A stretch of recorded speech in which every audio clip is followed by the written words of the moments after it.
નમસ્તે વિદ્યાર્થીઓ. વિષય વાણિજ્ય પત્ર વ્યવહાર અને સેક્રેટરીયલ પ્રેક્ટિસ એસપીસીસીમાં આપણે જે આપણો ભાગ 2 એટલે કે સેક્રેટરીયલ પ્રેક્ટિસ એમાં છેલ્લું યુનિટ એટલે કે 7મું યુનિટ શેર મૂડી અને શેરના પ્રકારો એનો આપણે તમામ મુદ્દાઓનો અભ્યાસ કર્યો અને તેના ઉપરથી આપણે હવે સ્વાધ્યાયના પ્રશ્નો છે એ જોવાના છે. મુખ્યત્વે આપણે આ યુનિટમાં શેરનો અર્થ અને તેની વ્યાખ્યા જોયેલી, પછી શેરના લક્ષણો જોયેલા, એમાં શેર મૂડીનો હિસ્સો કંપનીમાં, શેરહોલ્ડરોનું હિત, શેરે જંગમ મિલકતો છે તેની ફેરબદલી મુક્ત રીતે થાય છે, હક અને જવાબદારીની વાત કરી કે જે શેરહોલ્ડરોને મળે છે. પછી શેર મૂડીના પ્રકારોની વાત કરી તો એની અંદર સત્તાવાર મૂડી, બહાર પાડેલી મૂડી, ભરપાઈ થયેલી મૂડી, પછી મંગાવાયેલી મૂડી, ભરાયેલી મૂડી વગેરે આપણે જોયેલું. પછી શેરના પ્રકારોમાં મુખ્યત્વે ઇક્વિટી શેર અને પ્રેફરન્સ શેર જોયેલા. ઇક્વિટી શેરની અંદર એ સામાન્ય equity share, sweat equity share વગેરે આપણે જોયેલા. એમાં પણ તેનો અર્થ, તેના લક્ષણો વગેરે જોયેલું. સ્વેટ ઇક્વિટી શેર એમાં પણ તેનો અર્થ, તેના લક્ષણો, પછી આપણે પ્રકારો પણ જોયેલા. પછી પ્રેફરન્સ શેર એનો અર્થ, તેના લક્ષણો અને તેના પ્રકારો જોયેલા. પછી બંને વચ્ચેનો ડિફરન્સ, ઇક્વિટી શેર અને પ્રેફરન્સ શેર વચ્ચેનો ડિફરન્સ જુદા જુદા 7 મુદ્દાઓની અંદર જોયેલો. પછી શેર સર્ટિફિકેટ એટલે કે શેર પ્રમાણપત્ર વિશેનો આપણે અભ્યાસ કર્યો. એની અંદર એ કઈ કઈ વિગતો દર્શાવવામાં આવે છે એ જોયેલું, તેનો અર્થ જોયેલો. પછી કંપની ધારાની જોગવાઈઓ એ જોયેલી કે શેર પ્રમાણપત્ર અંગે કંપની ધારાની શું જોગવાઈઓ છે. એની અંદર 3 મુદ્દા આપણે જોયેલા. પછી ડીમટીરિયલાઇઝેશન ઓફ શેર્સ એટલે કે શેરોનું ડીમટીરિયલાઇઝેશન પ્રોસેસ જોયેલી કે જેમાં ડીમેટ એકાઉન્ટ એ ખોલાવવામાં આવે છે. પછી આપણે તેમાં તેનો અર્થ જોયેલો. પછી કઈ જગ્યાએ એ ખાતું ખોલાવી શકાય એ જોયેલું. ખાતું ખોલાવવાની પ્રોસેસ, ખાતું ખોલાવવાની વિધિ જોયેલી. એમાં કેટલાક એ ડોક્યુમેન્ટ્સની વાત કરી. પછી એના જે એક્સપેન્સીસ છે, ડીમેટ ખાતાના એક્સપેન્સીસ, એના વિશેનો આપણે અભ્યાસ કર્યો. 4 પ્રકારના ખર્ચાઓ છે ડીમેટ ખાતામાં. પછી એના ફાયદાઓની વાત કરી અને મર્યાદાઓની વાત કરી કે ડીમેટ ખાતાના કેટલાક ફાયદાઓ પણ છે અને ડીમેટ ખાતાની કેટલીક લિમિટેશન્સ કે મર્યાદાઓ પણ છે. બંનેનો આપણે વિગતવાર અભ્યાસ કર્યો. પછી શેર બહાર પાડવા હોય તો એના માટેની જુદી જુદી રીતો છે એ આપણે જોયેલી કે શેર છે એ મૂળ કિંમતે બહાર પાડી શકાય, પ્રીમિયમથી બહાર પાડી શકાય અથવા તો વટાવથી એ બહાર પાડી શકાય. પછી આપણે બોનસ શેરની વાત કરી તો બોનસ શેર એનો અર્થ જોયેલો, એના કેટલાક સંજોગો જોયેલા. બોનસ શેર એ શામાંથી આપી શકાય એ જોયેલું. બહાર પાડવાની વિધિ કે બોનસ શેરને કેવી રીતે બહાર પાડી શકાય તે જોયેલું. નેક્સ્ટ આપણે જોયેલું હકના શેર એટલે કે રાઇટ શેર. હકના શેરનો આપણે અર્થ જોયેલો, એની કેટલીક જોગવાઈઓ જોયેલી અને સેક્રેટરીની હકના શેર અંગેની ફરજ જોયેલી. એમાં વર્તમાન શેરહોલ્ડરો પ્રત્યેની અને જાહેર જનતા પ્રત્યેની ફરજોનો અભ્યાસ કર્યો. આટલા કન્ટેન્ટ સાથે એ આપણે આ પાઠ એ પૂરો કર્યો. ધોરણ 12 અને પરીક્ષાની દ્રષ્ટિએ તમારે ખૂબ જ અગત્યનો પાઠ છે. એક મુદ્દો એ સમજવાની દ્રષ્ટિએ અગત્યનો છે, જેનો આપણે વિગતવાર અભ્યાસ કર્યો. હવે આપણે MCQ સહિત એ તમામ ક્વેશ્ચન જોવાના છે.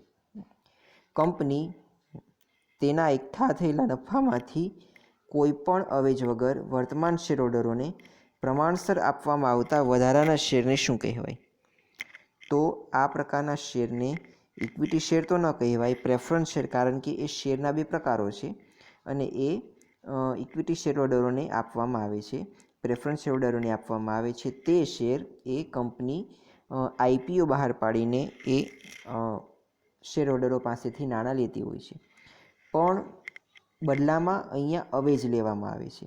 પણ અહીંયા તો એવી વાત કરીએ કે કોઈપણ જાતના અવેજ વિના પોતાના એકઠા થયેલા નફામાંથી જે કાંઈ મેળવે છે તો એને કહેવામાં આવે છે બોનસ શેર, કારણ કે હકના શેર પણ અલગ વસ્તુ છે. તો બોનસ શેર એનો ઓપ્શન આવશે. ઇક્વિટી શેરના સંદર્ભમાં નીચેનામાંથી કઈ બાબત સાચી નથી? મતાધિકારનો હક, સામાન્ય સભામાં હાજર રહેવાનો હક, ડિવિડન્ડમાં પ્રથમ હક અને બોનસ શેર મેળવવાનો હક. તો ઓપ્શન બી, ડિવિડન્ડમાં પ્રથમ હક. ઇક્વિટી શેર હોલ્ડરોને ડિવિડન્ડની અંદર પ્રથમ હક હોતો નથી. પ્રેફરન્સ શેર હોલ્ડરો છે એને ડિવિડન્ડનો પ્રથમ હક હોય છે. ઇક્વિટી શેર હોલ્ડરોને ડિવિડન્ડનો પ્રથમ અધિકાર હોતો નથી. કંપનીને પોતાની મૂડી ઊભી કરવા કાયદા મુજબ શું કરવું પડે? તો જુઓ, કંપનીને પોતાની મૂડી ઊભી કરવા માટે કાયદા પ્રમાણે આવેદનપત્ર બહાર પાડવું પડે, નિયમનપત્ર બહાર પાડવું પડે, વિજ્ઞાપનપત્ર બહાર પાડવું પડે કે શેર પ્રમાણપત્ર બહાર પાડવું પડે? તો આવશે વિજ્ઞાપનપત્ર છે એ બહાર પાડવું પડે. કાયદા પ્રમાણે જો કંપની એ વિજ્ઞાપનપત્ર બહાર ન પાડે તો તે મૂડી એ એકઠી કરી શકશે નહીં. પછી NRIનું પૂરું નામ એ તમને અહીંયા આપેલું છે. તો એનો જે સાચો આન્સર છે બરાબર એ નોન રેસિડન્ટ્સ ઇન્ડિયન, બરાબર, કે જે ભારતનો રેસિડન્ટ્સ નથી, બરાબર. ઓપ્શન બી આવશે. શેર એ કયા પ્રકારની મિલકત છે? તો શેર એ અદ્રશ્ય મિલકત છે કે જેને તમે જોઈ શકતા નથી. પછી NSDL, બરાબર, કે નેશનલ સિક્યોરિટીઝ ડિપોઝિટરી લિમિટેડ, એનો જવાબ આવશે. પછી કંપનીના સંચાલકો તેમજ કર્મચારીઓને વટાવ અથવા તો રોકડ અવેજ વગર આપવામાં આવતા શેરને શું કહેવામાં આવે છે? તો જુઓ, વટાવ કે રોકડના અવેજ વિના એ જે શેર આપવામાં આવે છે, બરાબર, તેને સ્વેટ ઇક્વિટી શેર કહેવામાં આવે છે. પછી સેબીની મુખ્ય ઓફિસ ક્યાં આવેલી છે? તો જે સેબીની મુખ્ય ઓફિસ છે એ મુંબઈની અંદર આવેલી છે. પછી પેલું પણ CDSLનું પૂરું નામ આવેલું કે central depository services India limited.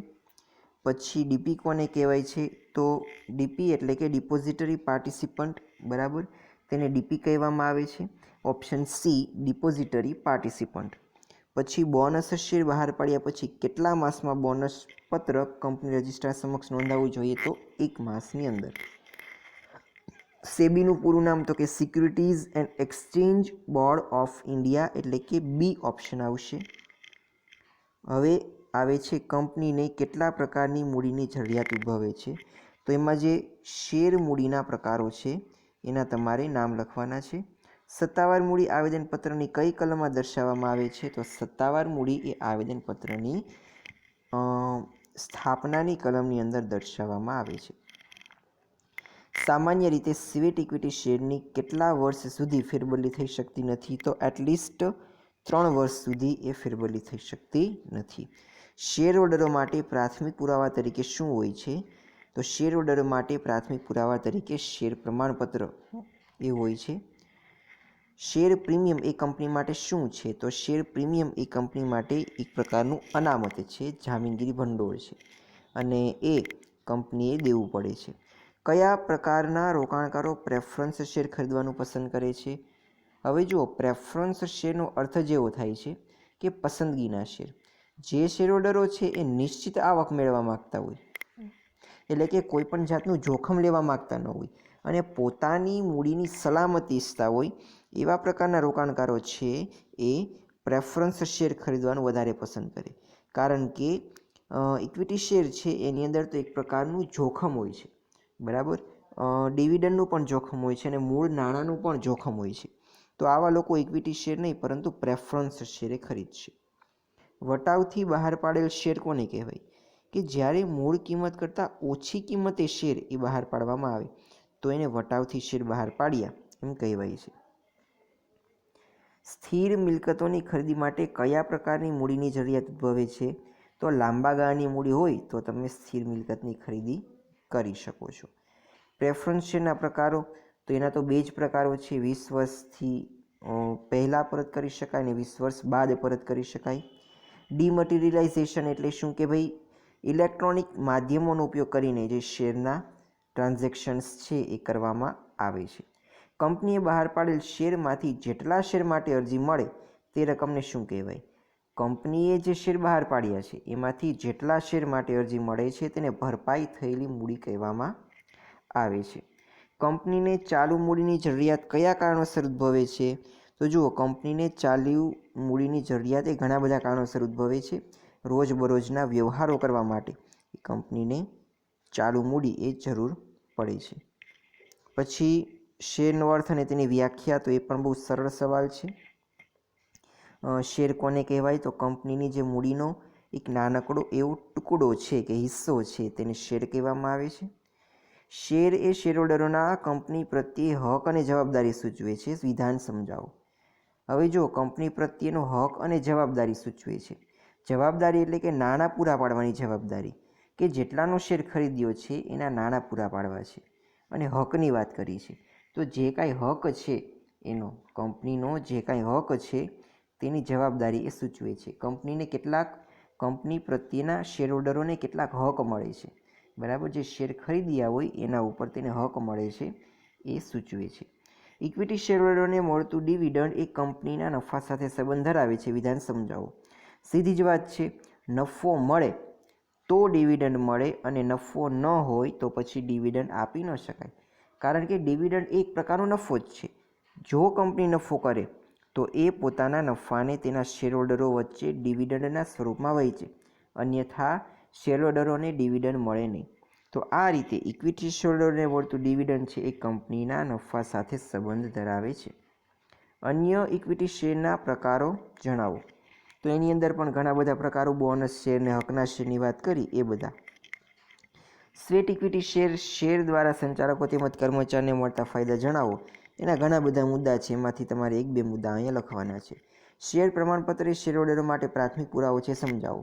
કારણ કે એના આધારે જ નક્કી થાય કે શેરહોલ્ડરો પાસે કંપનીના કેટલા શેર છે, બરાબર.